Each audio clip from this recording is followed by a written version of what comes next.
جی اعوذ باللہ من الشیطان الرجیم، بسم اللہ الرحمن الرحیم۔ اللہم صلی علی محمد النبی الامی وعلی آلہ وسلم تسلیما۔ عن ابی محمد عبداللہ بن عمرو بن العاص رضی اللہ تعالی عنہما قال قال رسول اللہ صلی اللہ علیہ وسلم لا يؤمن احدکم حتی یکون ہواہ تبعا لما جئت بہ۔ یہ اربعین نبوی کا جو نسخہ ہمارے پاس ہے اس میں 42 حدیث ہیں، تو یہ 41ویں حدیث ہے۔ یہ اصل نسخے میں نہیں ہے، یہ شروح والوں نے، شارحین نے ان میں اضافہ کیا ہے، تو چلو ہم پڑھ لیں گے۔ یہ حدیث مشکات شریف میں ہے اور باب الاعتصام بالکتاب والسنہ میں ہے۔ امام بغوی نے بھی لوگوں نے کہا، اس کو نقل کیا ہے۔ اس حدیث میں حضرت عبداللہ ابن عمرو بن العاص رضی اللہ تعالیٰ عنہ رسول اللہ صلی اللہ علیہ وسلم سے روایت کرتے ہیں کہ نبی صلی اللہ علیہ وسلم نے فرمایا لا یؤمن احدکم، تم میں سے کوئی ایک بھی مومن نہیں ہو سکتا۔ یعنی مومنوں کو کہا جاتا ہے کہ جو ایمان کے دعوے کرنے والے ہیں اور سمجھتے ہیں کہ ہم مومن ہیں، تو وہ مومن حقیقت میں نہیں بن سکتے، اللہ کے نزدیک وہ صحیح مومن نہیں بن سکتے۔ حتی یکون ہواہ تبعا لما جئت بہ، یہاں تک کہ وہ اپنی خواہشات کو میری لائی ہوئی شریعت کے مطابق نہ ڈال دے، تابع نہ کر دے، اپنی خواہشات کو شریعت کے تابع نہ کر دے۔ یہ تو بڑی گویا کہ قابل توجہ اور بڑی خطرناک بات ہے۔ خواہشات کیا ہیں؟ خواہشات ٹھیک بھی ہیں، غلط بھی ہیں۔ خواہش تو بجائے خود بری چیز نہیں ہے۔ خواہش کا مطلب یہ ہے کہ انسان اپنے فائدے کے لیے کچھ چیزوں کی طلب کرے، کچھ چیزوں کو حاصل کرنے کے لیے اسٹرگل کرے اور کچھ چیزوں کے ساتھ محبت کرے، تو یہ تو ٹھیک بھی ہو سکتی ہے اور غلط بھی ہو سکتی ہے، درست بھی ہو سکتی ہے۔ آدمی سمجھے کہ میں علم حاصل کروں، یہ بھی ایک خواہش ہے، اچھی خواہش ہے۔ آدمی سمجھے کہ مجھے عزت ملے، اچھی بات ہے۔ آدمی چاہے کہ مجھے صالح اولاد ملے تو اچھی بات ہے، مجھے اچھا معاشرہ ملے، مجھے اچھے ساتھی ملے، مجھے اچھے حالات اور اب میری کیا ہے زندگی اچھی طرح گزرے، یہ اچھی باتیں ہیں، اس میں کوئی برائی تو نہیں ہے۔ لیکن اس خواہش کو اگر آپ بے لگام چھوڑ دیں تو پھر اس کا مطلب یہ ہے کہ پھر یہ بہت کچھ آگے خرابی پیدا ہو سکتی ہے، خرابی پیدا ہو سکتی ہے۔ یعنی خواہش کوئی ایسی چیز نہیں ہے جس کو مکمل طور پر ختم کیا جائے، دبا دیا جائے اور نفس کو اس کا قابل ہی نہ چھوڑا جائے کہ وہ کوئی خواہش کر دے، یہ تو غلط بات ہے۔ جس طرح صوفیوں کے ہاں ایک اصطلاح ہے نفس کشی، کہ اپنے آپ کو مار دو، اپنے نفس کو مار دو۔ بھائی مار دو تو پھر انسان تو انسان ہی نہیں رہے گا نا۔ مار دو تو پھر وہ نہ عزت کی خواہش رکھے، نہ زندگی کی خواہش رکھے، نہ اس کے دل میں کوئی امنگ ہو، نہ اس کے دل میں کوئی ایسی تمنا ہو۔ ظاہر ہے کہ انسان تو ان چیزوں سے زندہ ہوتا ہے اور رہتا ہے، اور اسی طرح کا تو زندگی گزرتی ہے۔ جب امنگیں ہی ختم ہو جائے، جب تمنائیں ہی ختم ہو جائیں، جب زندگی کی خواہش ہی ختم ہو جائے تو پھر زندگی میں دنیا میں آدمی کیسے رہ سکتا ہے؟ تو یہ چیزیں تو غلط ہے۔ خواہش کی اصل مثال اگر ہم دے دیں نا تو میں سوچتا ہوں کہ اس کی اصل مثال گویا کہ گاڑی کے انجن کی ہے۔ گاڑی کے انجن میں چلانے کی ایک قوت ہے۔ اب وہ مطلب یہ ہے کہ انجن کو اگر آپ اسی طرح آزاد چھوڑ دیں اور آپ کے پاس اسٹیئرنگ بھی نہ ہو کہ آپ اس کو راستے پر موڑ دیں، ٹھیک ہے، اور اس میں بریک بھی نہ ہو کہ آگے کوئی کھڑا ہو، کوئی کھائی ہو اور اس میں گرنے سے آپ اس کو بچائیں، تو ظاہر کہ بربادی ہے۔ پھر انجن تو یہ جانتا نہیں ہے نا، وہ دیوار پر بھی کے ساتھ ٹکرا بھی سکتا ہے، وہ کسی کھائی میں بھی آپ کو گرا سکتا ہے، وہ کسی آدمی کو بھی ٹکر مار سکتا ہے، وہ راستے کے بجائے کسی غلط جگہ پہ بھی چڑھ دوڑ سکتا ہے. تو اس میں قوت ہے، اور یہ قوت اگر کنٹرول ہو، قابو میں ہو، کوئی اس کو قابو کر لے، اس کو سیدھے راستے پر چلائے، اس کو اس سپیڈ پہ چلائے جس سپیڈ میں وہ ضروری ہو. کھلا راستہ ہو تو زیادہ سپیڈ دے، بھیڑ بھاڑ ہو تو کنٹرول سپیڈ کر لے. سمجھ میں آتی ہے بات؟ موڑنا ہو تو اس کو موڑ دے، رکنا ہو تو اس کو بریک لگا دے. تو پھر یہ کتنی کام کی چیز ہے، لوگ لاکھوں کروڑوں روپے اس پہ خرچ کرتے ہیں. اگر گاڑی میں انجن نہ ہو، چلنے کی صلاحیت نہ ہو تو پھر لوگ کیوں پیسے دیں؟ تو لوگوں کو ہم اپنی منزل پر پہنچاتے ہیں. لیکن ان چیزوں کے بغیر تو ظاہر ہے کہ پھر وہ تو جس طرح کہتے ہیں نا بے لگام. تو کوئی گھوڑا بھی بے لگام ہو جائے، اور چیز جتنی مضبوط ہو، جتنی قوت والی ہو، اتنی اس کی لگام بھی مضبوط ہونے چاہیے. ظاہر ہے کہ آپ ریل گاڑی کو تو سائیکل کے بریک نہیں لگا سکتے، سائیکل کے بریک تو ریل گاڑی کو نہیں کنٹرول کر سکتے. تو جتنی چیز مضبوط ہوگی اتنے اس کے بریک بھی مضبوط ہونے چاہیے. اب خواہش جو ہے وہ اس میں بڑی تفصیلات ہے، لیکن میں مختصر کر دیتا ہوں. دیکھیں نا، لوگ خواہش کا اتباع کرتے ہیں، پھر سمجھتے ہیں کہ ہم عقل کا اتباع کرتے ہیں. حالانکہ عقل صرف جو ہے، عقل خالص، یہ سمجھنا بہت مشکل ہے کہ کون سا فیصلہ عقل خالص کا ہے اور کون سا فیصلہ اس عقل کا ہے جو خواہش سے، غضب سے، نفرت سے، محبت سے اور دشمنی سے، ان چیزوں سے متاثر ہے. یعنی اگر ہم عقل کی بات کر لیں، جس طرح میں اشاروں میں بات کرتا ہوں نا، اصل میں یہ جو بڑے بڑے فلاسفر گزرے ہیں نا، مثلا افلاطون گزرا ہے، یا مثال کے طور پر قریب زمانے میں کم دے، افلاطون ذرا دور کی بات ہو گئی، قریب زمانے میں کانٹ، ایمانوئل کانٹ گزرا ہے، یا موجودہ زمانے میں جو یہ کیا کہتے ہیں، ڈی کنسٹرکشن کا جو علمبردار ہے ژاک دریدا. تو آپ ژاک دریدا کو اور یہ کانٹ کو اور یہ ارسطو کو اور ان لوگوں کو لے لیں اور پڑھیں، تو وہ کہتے ہیں کہ بھئی ٹھیک ہے، لیکن خواہش کی باغ ڈور عقل کے ہاتھ میں دینی چاہیے. یہ کانٹ بھی کہتا ہے، افلاطون بھی کہتا ہے، اور دوسرے فلاسفے بھی، یونان کے فلاسفے بھی کہتے ہیں.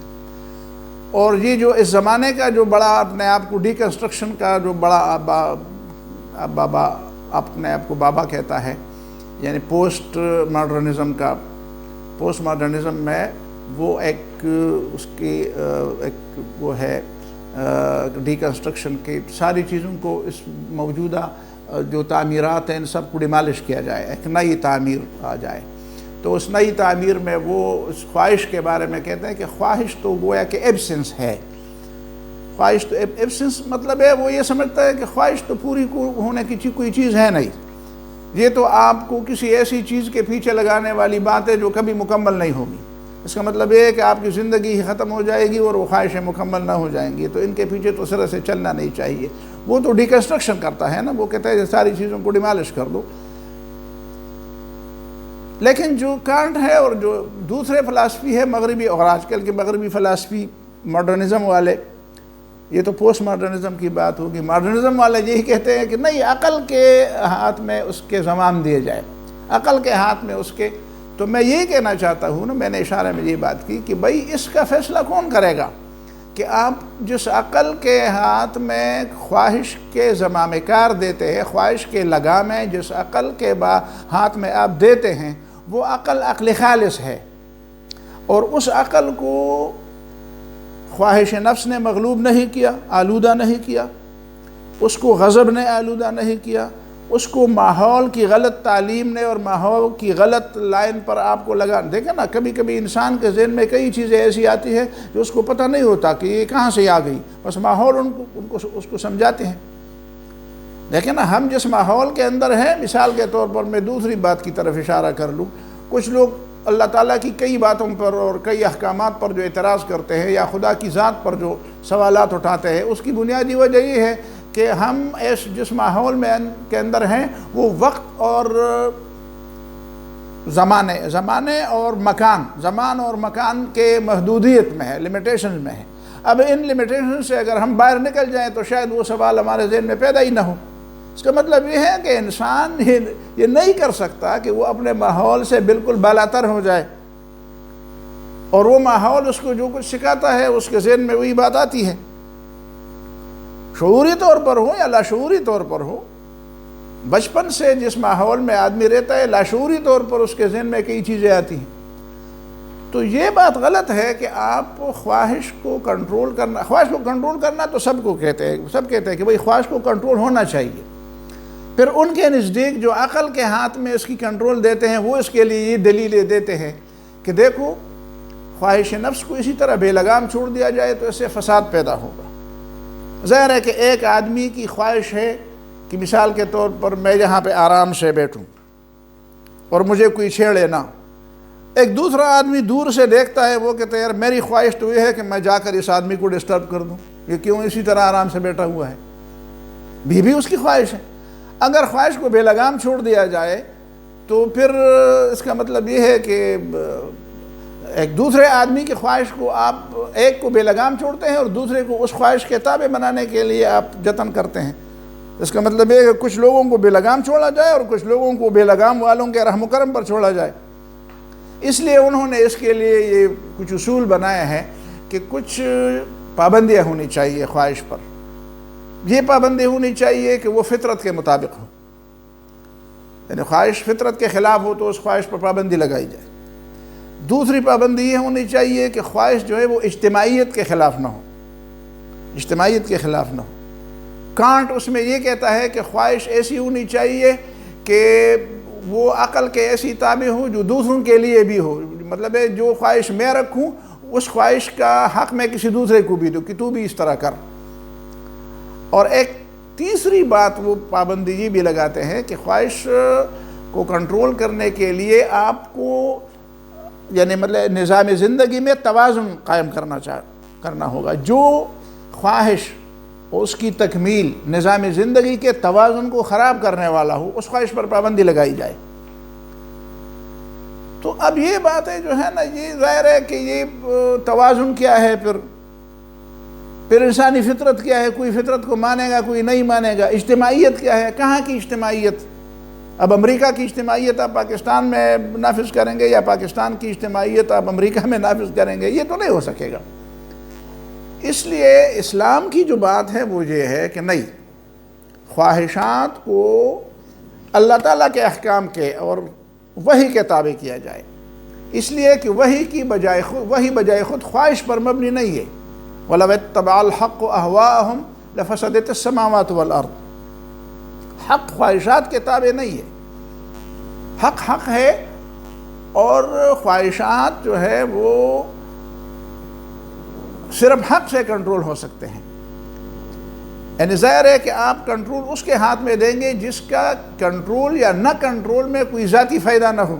آپ انسانوں کے ہاتھ میں دیں گے تو انسان کی بھی اپنی ایک خواہش ہوگی، لیکن نا اب یہاں پہ سوال پیدا ہوتا ہے کہ نبی صلی اللہ علیہ وسلم کے ہاتھ میں دے دے، تو یہاں پہ آپ نقطہ دیکھیں نا، نبی صلی اللہ علیہ وسلم نے کیا فرمایا؟ حَتَّى يَكُونَ هَوَاهُ تَبْعًا لِمَا جِئْتُ بِهِ۔ مومن نہیں بن سکتا جب تک اس کے خواہشات میرے لائے ہوئے طریقے کے تابع نہ ہو جائیں۔ یہ نہیں فرمایا کہ جب تک لوگوں کے خواہشات میرے خواہشات کے تابع نہ ہو جائے، یہ نہیں فرمایا۔ اگر یہ فرمایا بھی ہوتا تب بھی بات ٹھیک ہوتی، غلط نہ ہوتی، اس لیے کہ پیغمبر کی خواہش جو ہے وہ بے لگام خواہش نہیں ہے، یہ بات غلط نہ ہوتی۔ اگر رسول اللہ صلی اللہ علیہ وسلم یہ فرماتے کہ تم میں سے کوئی شخص اس وقت تک مومن نہیں ہو سکتا جب تک وہ اپنی خواہشات کو میری خواہشات کے تابع نہ کر دے، تو یہ بات غلط بھی نہ ہوتی۔ اس لیے کہ پیغمبر کی خواہشات بحیثیت پیغمبر وہ نہیں ہے جو عام انسانوں کے خواہشات ہیں، وہ بالکل متوازن ہے، اور وہ حقیقی معنوں میں انسانوں کے اور دنیا کے لیڈر کہلانے کے مستحق ہیں کہ لوگ اس کے تابعدار بن جائے، اس کا اتباع کر لے، اس کی اطاعت کر لے۔ لیکن پھر بھی نبی صلی اللہ علیہ وسلم نے یہ نہیں فرمایا کہ میری خواہش کے تابع ہو جائے، بلکہ یہ فرمایا حَتَّى يَكُونَ هَوَاهُ تَبْعًا لِمَا جِئْتُ بِهِ۔ میں جس پیغام کو پیش کر رہا ہوں، میں جس چیز کو لایا ہوں، میرے پاس جو وحی آئی ہے، میں جس علم کو دنیا کے سامنے پیش کر چکا ہوں، اور میں جہاں سے لایا ہوں میرے اوپر وہ وحی آ گئی ہے، لما جئت بھی، اس کا مطلب ہے قرآن اور سنت اور سیرت رسول۔ تو میں جب تک کسی انسان کی خواہشات اللہ کے احکامات اور نبی کی شریعت اور نبی کی سیرت کے مطابق اور سنت کے مطابق نہ ہو تو اس وقت تک وہ مومن نہیں ہو سکتا۔ یہ بنیادی بات ہو گئی، ٹھیک ہے جی۔ قرآن مجید میں بھی یہی بات بتائی گئی ہے، افرأیت من اتخذ الہہ ہواہ، سورہ الجاثیہ میں ہے۔ کیا تو اس شخص کو جانتا ہے جس نے اپنے خواہش نفس کو خدا بنایا ہے؟ ظاہر ہے کہ جب اس کے کہنے پر لوگ چلتے ہیں تو اس کو خدا بنایا ہوتا ہے۔ اب کانٹ نے تو یہی بات کی نا کہ آپ عقل کے تابع کر لیں گے، عقل کے تابع کر لیں گے تو عقل اور خواہش کا جب مقابلہ آ جائے گا تو عقل عیار ہے، وہ چالاک ہے، لیکن خواہش کے مقابلے میں وہ دب جاتا ہے۔ وہ غضب کے مقابلے میں، محبت کے مقابلے میں، نفرت کے مقابلے میں، ان چیزوں کے مقابلے میں، وہ ماحول کے مقابلے میں وہ دب جاتی ہے، عقل دب جاتی ہے۔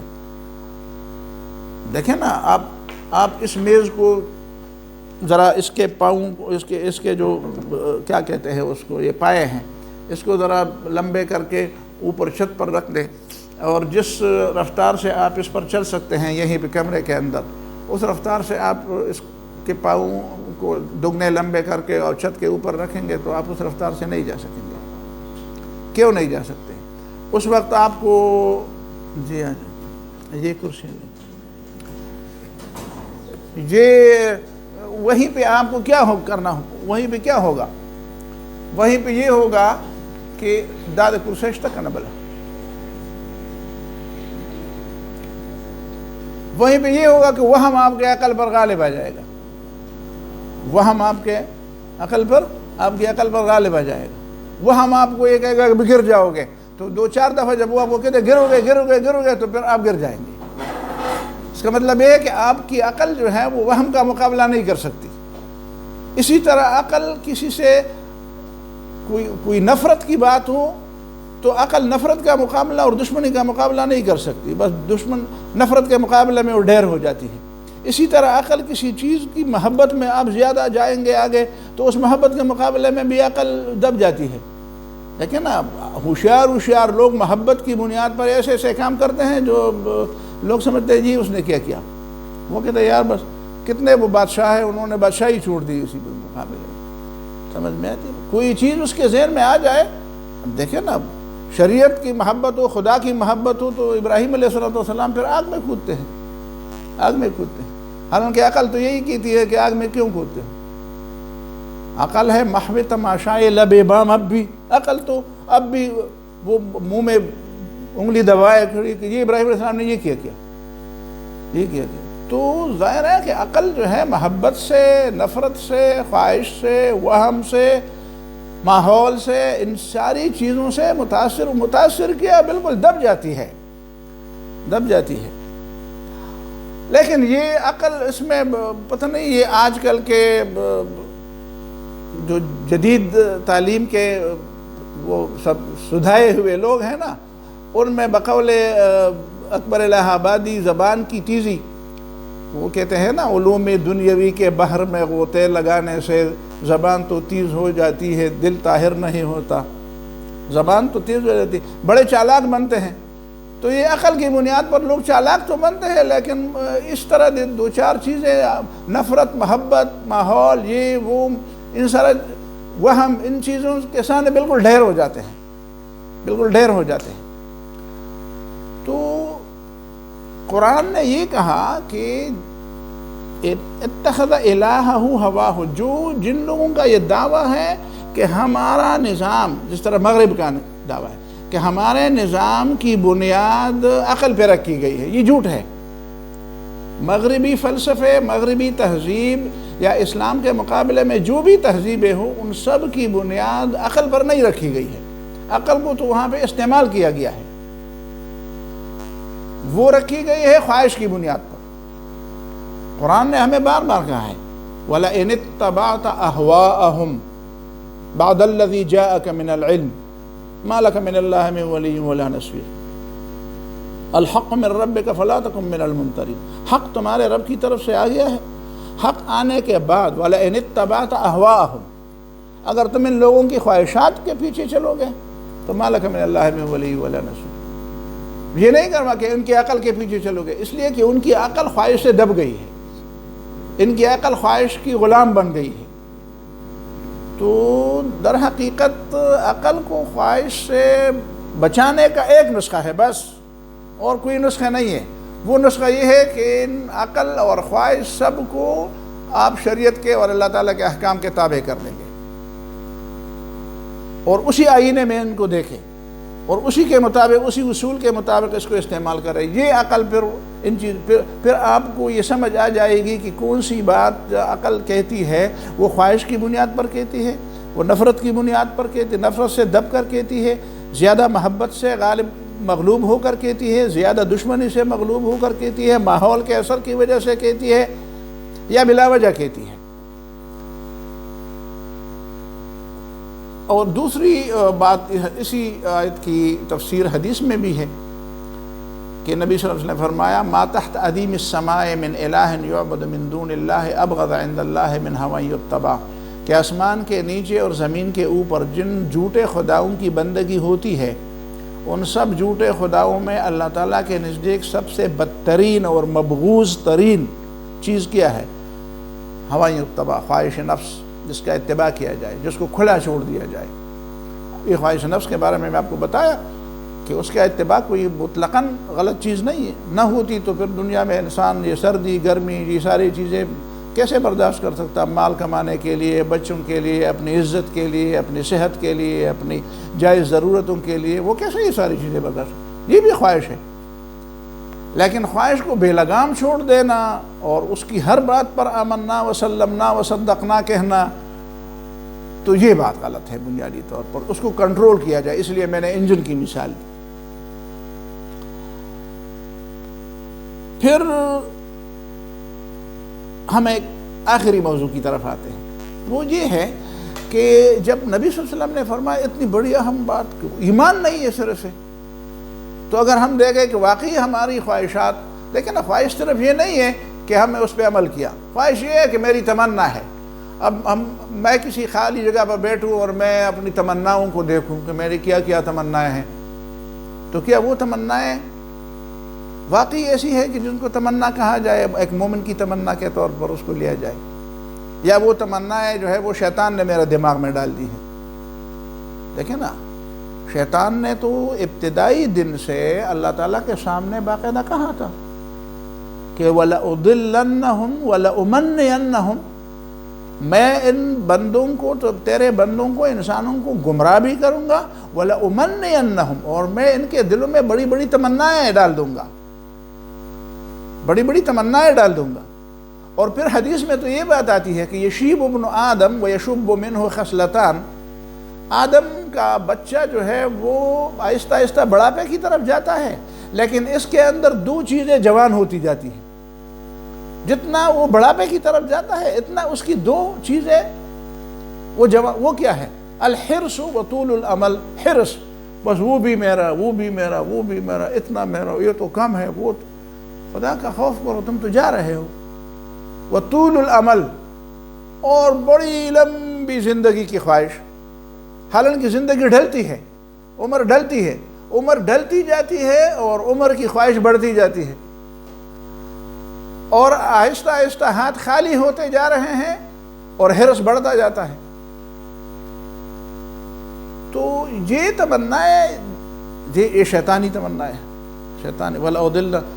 اسی طرح ایک اور چیز ہے جس کو ہم تسویف کہتے ہیں، شریعت کی اصطلاح میں اس کو تسویف کہتے ہیں۔ تسویف کا مطلب یہ ہے، یار وہ مجھے تو پتہ ہے کہ یہ علم حاصل کرنا چاہیے، یہ چیزیں حاصل کرنی چاہیے، ان گناہوں کو چھوڑنا چاہیے، وہ نیکیاں حاصل کرنی چاہیے، تو پھر دل کہتا ہے ٹھیک ہے کر لیں گے نا، ارادہ ایسا تو نہیں ہے، ہم تو انکار تو نہیں کرتے، ٹھیک ہو جائیں گے، کر لیں گے، آج نہیں کل کر لیں گے، پھر کل اگلے سال کر لیں گے، ابھی تو زندگی ہے نا۔ اسی کو کہتے ہیں تسویف۔ تسویف، سوف افعل، کر لوں گا، کر لیں گے، کوئی ایسی بات نہیں ہے، سوف افعل، موقع ملے گا تو کر لیں گے، ابھی تو تھوڑا سا کام ہے، فارغ نہیں ہے، تو یہ کام یہ سمیٹ لیں گے، یہ کام ذرا فارغ ہو جائیں گے تو پھر یہ سب چیزیں کر لیں گے۔ جی شیطانی چیزیں ہیں، تو ہمیں نہیں معلوم کہ کون کون سی چیزیں ہمیں شیطان ہمارے دماغ میں ڈالتا ہے، اب ان چیزوں سے بچنا کیسے ہے پھر؟ تو بچنے کے لیے کچھ تدابیر ہیں، میں نے یہاں پہ لکھ کے ہیں، وہ ذرا اجمالی طور پر ذہن میں۔ پہلی چیز تو ہے مراقبہ۔ دیکھیں نا، مراقبہ کا تصور بھی لوگوں نے غلط لیا ہے۔ آپ کے نزدیک مراقبے کا تصور کیا ہے؟ میں نے ایک دفعہ اس کی طرف اشارہ کیا تھا۔ مراقبے کا بنیادی تصور ہمارے ہاں غلط تصور آیا ہے ہندوازم سے۔ ہندوازم میں مراقبے کا تصور یہ ہے، نعوذ باللہ، وہ اللہ تعالیٰ کو ایک ایبسولوٹلی ریالٹی سمجھتے ہیں۔ وہ سمجھتے ہیں کہ اس کا ایسا وجود نہیں ہے جس طرح وجود ہوتا ہے، ایگزسٹنس ہوتی ہے، ایک چیز موجود ہوتی ہے، تو کہتے ہیں خدا ایسا موجود نہیں ہے، کہتے ہیں خدا ایک حقیقت ہے، بس صرف ایک حقیقت ہے، ایک ریالٹی ہے۔ اب جب وہ ریالٹی ہے تو آپ تو وجود رکھتے ہیں، آپ کے پاس تو جسم ہے، تو آپ مراقبہ کر کے اپنے آپ کو کہتے کہ میں کچھ نہیں ہوں، میں فنا ہوں، میں کچھ بھی نہیں ہوں، میں سرے سے میں یہ وہم ہے میرا کہ میرا جسم ہے، بس اسی طرح اپنے آپ کو سمجھا کر اپنے آپ کو بھی ایک ایبسولوٹلی ریالٹی بنا دے، اور جا کر اوپر جا کر خدا کی ذات میں گم ہو جائے۔ اسی کو کہتے ہیں وہ فنا فی اللہ۔ یہ فنا فی اللہ کا تصور ہمارے ہاں بھی آ گیا ہے۔ یہ شریعت میں نہ قرآن میں ہے یہ فنا فی اللہ، اور نہ حدیث میں ہے، اور نہ امام ابو حنیفہ کی کسی کتاب میں ہے۔ فنا فی اللہ کا کیا مطلب ہے؟ وہی تصور ہے، سمجھ میں آتا؟ کچھ لوگ کہتے ہیں اللہ تعالیٰ بندے میں آ کر حلول کر گیا ہے، جس طرح حلولی کہتے ہیں، سمجھ میں آتے ہیں بات؟ حلولی کہتے ہیں اس کو کہتے ہیں کہ ہندوؤں کا فلسفہ ہے ہماؤستی فلسفہ۔ ایک دفعہ میں نے اس پہ تھوڑی سی بات کی تھی، فلسفہ ہماؤستی۔ ہمارے ہاں اس کو وحدت الوجود کے نام سے یاد کیا جاتا ہے، سارا ہندوانہ فلسفہ ہے، سمجھ میں آتی ہے بات؟ کہ نعوذ باللہ خدا آ کر، ان کے ہاں جو اوتار ہے نا، اوتار کا مطلب یہ ہے، ہمارے لوگ بھی اس کے لیے اوتار کا لفظ استعمال کرتے ہیں۔ کل کی اوتار ایک ہندو نے کتاب لکھی ہے کہ وہ اوتار جس کے ہندو منتظر ہے وہ حقیقت میں محمد صلی اللہ علیہ وسلم ہے۔ وہ اوتار نہیں ہے یار، اوتار نہیں ہے، وہ محمد رسول اللہ پیغمبر ہے، وہ بندہ ہے خدا، عبدہ و رسولہ، خدا ہے، وہ محمد صلی اللہ علیہ وسلم اللہ تعالیٰ کے بندے ہیں، خدا نے اس میں حلول نہیں کیا، سمجھ میں آتی ہے بات؟ تو کچھ لوگ خدا کو نازل کر کے نعوذ باللہ انسان میں سماتے ہیں، اور ہمارے ابھی کہتے ہیں نا یہ انسان کا دل وہ ایسی جگہ ہے جس میں خدا سما جاتا ہے۔ نہیں سما جاتا، کس نے کہا تھا؟ خدا تمہارے دل میں کیسے سما سکتا؟ خدا کا ذکر اس میں سما سکتا ہے۔ آپ اللہ کا ایک حدیث میں اس کو مومنوں کے دلوں کو برتن سے تشبیہ دی ہے کہ اللہ تعالیٰ کے دنیا کے اندر کچھ برتن ہیں، وہ برتن کیا ہے؟ وہ مسلمانوں کے دل ہے، جو سب سے زیادہ باریک ہو، نرم ہو، اس میں مطلب ہے کہ نرمی ہو، اس میں رحم ہو، اس میں ترس ہو، اس میں معافی ہو، تو یہی برتن اللہ تعالیٰ کو پسند ہے۔ یہ کبھی خدا نے نہیں کہا کہ میں انسان کے دل میں سما سکتا ہوں، پورے کائنات میں نہیں سما سکتا انسان کے دل میں۔ یہ ہمارے واعظین اور مقرر لوگ یہ باتیں کہتے ہیں، انسان کے دل میں سما سکتا، کیسے سما سکتا ہے؟ یہ کیا باتیں تم کرتے ہیں؟ اس کا تو مطلب یہی ہوا نا کہ وہ نعوذ باللہ وہی وہ ایبسولوٹ ریالٹی ہے، وہ کوئی وجود نہیں رکھتا۔ تو یہ فلسفے غلط ہے۔ مراقبے کا مطلب کیا ہے؟ مراقبہ کو ہم درست تصور کر دیں تو رقیب کس کو کہتے ہیں؟ رقیب تل تر تل روگو سے زد پزان باندے احسان منم رقیب۔ تو رقیب کا مطلب ہے انتظار، اللہ تعالیٰ کی صفت ہے نا رقیب، ان ربی قریب مجیب، اور رقیب دوسری جگہ بھی رقیب بھی ہے، رقیب کا لفظ بھی قرآن میں آیا ہے نا، اللہ تعالیٰ ہی کے لیے رقیب کا لفظ آیا ہے۔ تو اس کا مطلب ہے کہ اللہ تعالیٰ نگران ہے۔ تو مراقبہ کا مطلب یہ ہے کہ آپ آنکھیں بند کر کے کسی خلوت میں بیٹھ کر اس بات کا تصور کریں، اور اس تصور کو اپنے دل میں راسخ کرنے اور بٹھانے کی جدوجہد کریں کہ اللہ تعالیٰ میرا نگرانی کر رہا ہے اور مجھے دیکھ رہا ہے، ہر وقت مجھے وہ دیکھ رہا ہے، میں اس سے اوجھل نہیں ہوں، میں ہر وقت اللہ تعالیٰ کے سامنے ہوں۔ تو مراقبہ کا مطلب ہمارے ہاں یہ ہونا چاہیے، یہ بھی درست تصور ہے کہ مراقبہ کا مطلب یہ ہے کہ ہم کسی خالی جگہ پہ کسی خالی وقت میں بیٹھ کر اپنے دل و دماغ پر اس پر مطمئن کرنے کی کوشش کرے اور دل میں اس بات کو بٹھانے کی کوشش کرے کہ اللہ تعالیٰ مجھے دیکھ رہا ہے. پہلی یہ بات. اور اس کے بعد پھر اپنی حیثیت اور اپنی اس کو نیت کو بھی دیکھیں کہ اللہ تعالیٰ مجھے دیکھ رہا ہے تو میری نیت کو بھی دیکھ رہا ہے. تو میری نیت کیا اس عمل میں کیا ہے؟ خدا کے لیے کر رہا ہوں یا دنیا کے لیے کر رہا ہوں؟ تو اسی طرح میری نیت بھی آہستہ آہستہ ٹھیک ہوتی جائے گی. خواہش تو میں خواہشات کو پیغمبر کے دین کے تابع کیسے بناؤں گا نا؟ نیت ٹھیک کروں گا، پھر سوچ ٹھیک کروں گا کہ اللہ تعالیٰ مجھے دیکھ رہا ہے. دوسری بات ہے سیرت اور سنت رسول کا علم. جب میرے پاس علم نہیں ہوگا تو مجھے کیا پتہ چلے گا کہ نبی صلی اللہ علیہ وسلم کی خواہشات، اپنی خواہشات کو اس کے تابع کرنے کا مطلب کیا ہے؟ اب اس خواہش کو میں کیسے نبی صلی اللہ علیہ وسلم کے تابع کر لوں؟ مثلا مال کمانے کی خواہش ہے، ہر شخص کو مال کمانے کی خواہش ہے. اب اس خواہش کو شریعت کے مطابق بنانے کا مطلب کیا ہے کہ جب آپ کو مال کے بارے میں حرام و حلال کا نہ پتہ ہو، مال جائز طریقے سے کمانے کے طریقے آپ کو نہیں معلوم سنت میں اور سیرت میں، تو آپ کیسے اس کو تابع کر دیں گے؟ سمجھ میں آتی ہے بات؟ اسی طرح مال خرچ کرنے کے طریقے آپ کو شریعت میں نہ معلوم ہو تو پھر آپ کیسے تابع کریں گے اپنے خواہشات کو نبی صلی اللہ علیہ وسلم کی سیرت کے مطابق؟ تو سیرت اور سنت کا علم ہونا چاہیے. پھر یہ ہے کہ خواہشات کی پہچان بھی ہونی چاہیے. اس طرح بھی میں نے بات کی، پہچان ہونی چاہیے. ایسا نہ ہو کہ کوئی بات حقیقت میں خواہش نفس ہو اور میں اس کو سمجھوں شریعت کا مسئلہ. میں اس کو جس طرح ہمارے کچھ لوگ مغرب سے بہت زیادہ متاثر ہوتے ہیں تو وہ کہتے ہیں یار ہم تو انسانیت کی خدمت کرتے ہیں، اور انسانیت کی خدمت میں پھر بہت کچھ وہ چیزیں بھی آ جاتی ہیں جو اللہ اور رسول کو بالکل حد درجہ ناپسند ہے، لیکن وہ سمجھتے ہیں کہ ہم نیکی کا کام کرتے ہیں. تو یہ چیزیں معلوم ہونی چاہیے کہ کون سی چیزیں ہیں جو شریعت کو پسند ہے اور کون سی چیزیں ہیں جو خدا کو نہ. یہ علم کے حوالے سے ہے. تو علم کا مطلب صرف معروف کا علم نہیں ہونا چاہیے، منکر کا علم بھی ہونا چاہیے. آپ کو سود کے بارے میں نہ معلوم ہو تو آپ سود میں مبتلا ہوں گے اور آپ کو پتہ ہی نہیں ہوگا کہ سود. یہاں پہ ایک بچی تھی 4-5 سال پہلے، فائنل میں تھی، وہ میرے پاس آئی تو مجھے کہتے ہیں کہ یہ قادیانی کیا چیز ہے؟ تو میں نے کہا وہ تو کافر ہیں. پھر میں نے بول لمبی بات، وہ کہتے ہیں میرے تو سارے خاندان والے قادیانی، میرے تو چچے ماموں ماں باپ بہن بھائی سب قادیانی ہیں. تو میں نے کہا تمہیں پتہ نہیں ہے کہ یہ کفر ہے؟ مجھے کیا پتہ ہے. پھر میں نے ان کو کتابیں دی. پھر اس بیچاری کے لیے بڑا مسئلہ پیدا ہوا. پھر ماں باپ سمجھا کہ یہ تو ہم سے بگڑ گئی، اور پھر اس پر بیچاری پر بڑی تکلیفیں بھی آئی. اب فارغ ہو گئی ہے، پتہ نہیں کہاں پہ گئی ہے، مجھے نہیں معلوم کیا وہ کس حالت میں ہے، لیکن بہرحال میں نے اس کو سمجھایا. اب آپ یہاں پہ پاکستان میں رہتے ہیں اور اتنی عمر کے ہیں کہ آپ یہاں پہ بی ایس فائنل ایئر میں بھی ہے، لیکن آپ کو نہیں معلوم کہ قادیانیت کیا چیز. تو بے علمی کی وجہ سے کبھی کبھی آدمی جو ہے وہ کسی ایسے آدمی چیز میں، تو علم ہونا چاہیے، سیرت رسول کا علم ہونا چاہیے. پھر ایک اور طریقہ یہ ہے کہ اپنا محاسبہ خود کر لیں.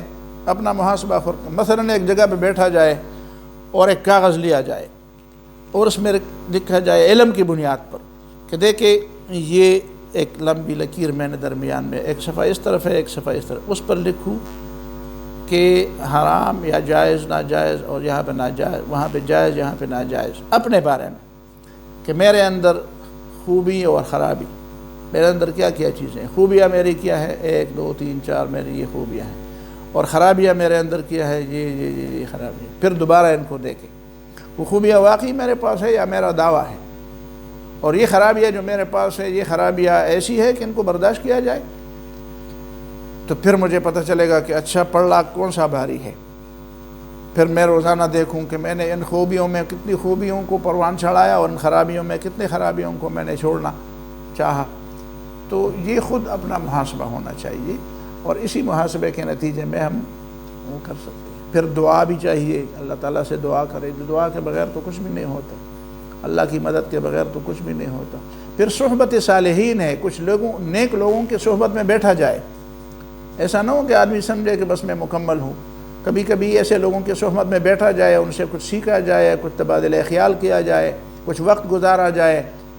تاکہ نیک لوگوں سے ان کی صحبت سے بھی کئی چیزیں، وہ جو پرانے زمانے میں سنگ پارس کے بارے میں کہتے تھے نا، ایک فرضی خیالی پتھر تھا، ہم سمجھتے تھے جب ہم بچے تھے پہلی دفعہ ہم نے سنا تو میں سمجھا کوئی پتھر ہوگا ایران میں ہوگا، اس لیے کہ اس کو سنگ فارس کہتے ہیں، ایران کا پتھر ہے، تو ایران چلے جائیں گے وہیں پہ وہ پتھر میں، وہ نہیں پتھر نہیں ہے وہ دنیا میں، سنگ فارس، وہ اس پتھر کے بارے میں کیا تھا، اس پتھر کے بارے میں یہ تھا کہ وہ ایک پتھر ہے اور کسی لوہے پر آپ اس کو ٹچ کر دے اس کو تو وہ لوہا سونا بن جائے۔ اچھا یہ تو پھر مزے ہے، بس اتنے بڑی بڑی چیزوں پر ماریں گے اور سونا بنتا جائے گا۔ بعد میں پتہ چلا کہ یہ خیالی چیز ہے، یہ تو ایک تمثیل ہے۔ تمثیل کا مطلب یہ ہے کہ اللہ تعالیٰ کے بندوں میں قیامت تک ایسے بندے ہوں گے جو ان کے قریب جائے گا تو وہ کچھ بن جائے گا۔ جس طرح حدیث میں ہے کہ ایسی مجلس میں بیٹھو تو فرشتے آتے ہیں، کون سی مجلس ہے؟ وہاں پہ قرآن حدیث کی بات ہو رہی تھی، وہ ایک آدمی تو آیا تھا اس میں، وہ تو اس کے لیے نہیں آیا تھا، وہ تو کسی کے ساتھ کام تھا تو اسی لیے بیٹھ گیا کہ چلو یہ آدمی فارغ ہو جائے تو میں اپنی بات کر لوں، تو اللہ تعالیٰ نے فرمایا چلو اس کو بھی بخش دیتے ہیں، اس کو بھی بخش دیتے ہیں۔ یہ سنگ فارس ہے کہ جو ویسے آ گیا اس کو بھی بخش دیا گیا۔ تو اس کا مطلب یہ ہے کہ کبھی کبھی کسی کی صحبت میں بیٹھ کر آپ کو کچھ ایسی چیزیں مل جاتی ہے کہ آپ کو ہزارہا کتابوں کے مطالعے سے نہیں ملتی، لیکن صحبت صالح کیا ہے، صالح کون ہے یہ معلوم کرنا۔ لوگ ہم سے پوچھتے ہیں صالح کو کیسے معلوم کر لیں، تو میں نے کہا دیکھو میں علم کی بنیاد پر تو یہ آپ کو نہیں کہتا کہ علم کی بنیاد، اس لیے کہ عالم اگر آپ خود عالم ہیں تو پھر ظاہر ہے کہ آپ کے لیے پھر یہ سوال ہی نہیں ہونا چاہیے، سوال تو وہ کرے گا جس کے پاس علم نہ ہو۔ میں نے کہا میں ایسی بات آپ سے سامنے عرض کر دوں جو عامی اور عالم دونوں کے لیے ہے، ایک غیر عالم، ایک لے مین، ایک سادہ آدمی بھی سمجھ سکتا ہے کہ وہ صالح ہے کہ وہ کیا بات ہے، وہ کردار ہے۔ اب دیکھیں مکے کے لوگوں نے نبی صلی اللہ علیہ وسلم کو سمجھا تو علم کی بنیاد پر سمجھا، یہ جو صادق اور امین کہا نبوت سے پہلے، نبی صلی اللہ علیہ وسلم کو جو صادق اور امین کہا اور اس کے فیصلے پر راضی ہو گئے، تو مکے کے لوگ سارے علم والے تھے، علم کی بنیاد پر ان کو سمجھا کہ یہ صادق اور امین ہے، کردار کی بنیاد پر سمجھا۔ تو آپ کردار کی بنیاد پر دیکھیں کردار کس کا کیا کردار ہے، صرف دعوے کو نہ دیکھیں، صرف باتوں کو نہ دیکھیں، صرف تقریروں کو نہ دیکھیں۔ ہم تو بس موبائل میں صرف تقریریں دیکھتے ہیں، پھر پوچھتے ہیں یار وہ ایک مولوی صاحب تھا، بڑی لمبی داڑھی تھی اور ایسا تھا اور ایسا تھا، اس نے ایسی بات کی، خدا کا خوف کرو یار، پتہ نہیں وہ کیا تھا۔ سمجھ میں آتی ہے بات۔ اب سمود فلوٹیلا میں جو ایک آدمی تھا وہ اٹلی کا، وہیں پہ جا کر اس نے اسلام سیکھا اور جا کر مسلمان ہو گیا، یہ ہے سنگ فارس۔ سمجھ میں آتی ہے بات۔ تو صحبت صالح، اسی طرح ذکر زیادہ کریں، ذکر کا مطلب یہ ہے کہ آپ توجہ سے اللہ تعالیٰ کا استحضار کریں، کچھ نام اللہ تعالیٰ کے، مطلب یہ ہے کہ بار بار ان کا تذکرہ کریں۔ ہم مثلا گاڑی میں سفر کرتے ہیں،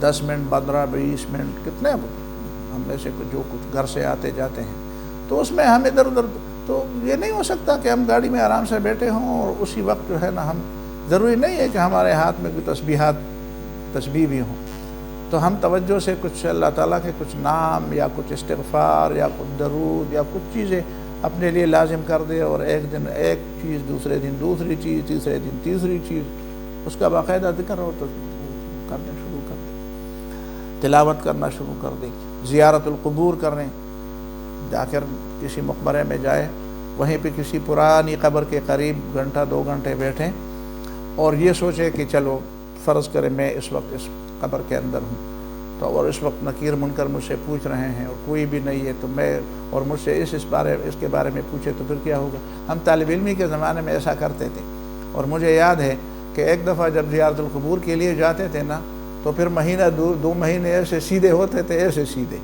کہ بالکل مطلب یہ ہے کہ ذہن اور دماغ بالکل سیدھے ہوتے تھے، لیکن آہستہ آہستہ جب وہ چیزیں مدم ہوتی جاتی ہے تو پھر ظاہر ہے کہ دنیا کی محبت اور یہ ساری چیزیں غالب، تو ان کو اپنی زندگی کا حصہ بنائیں۔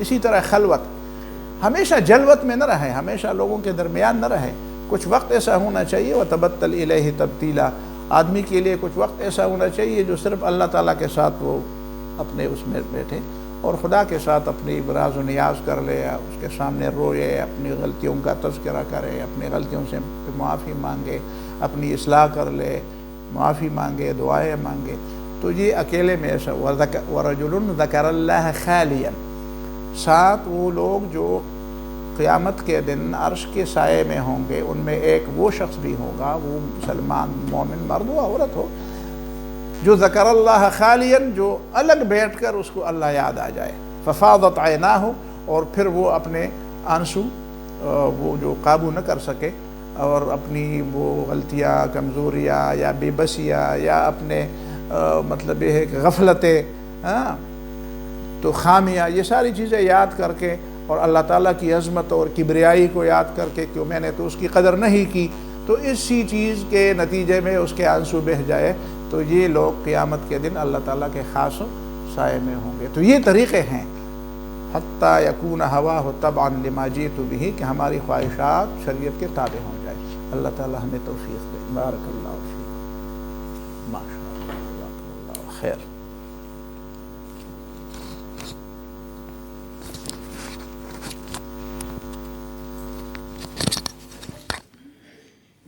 بند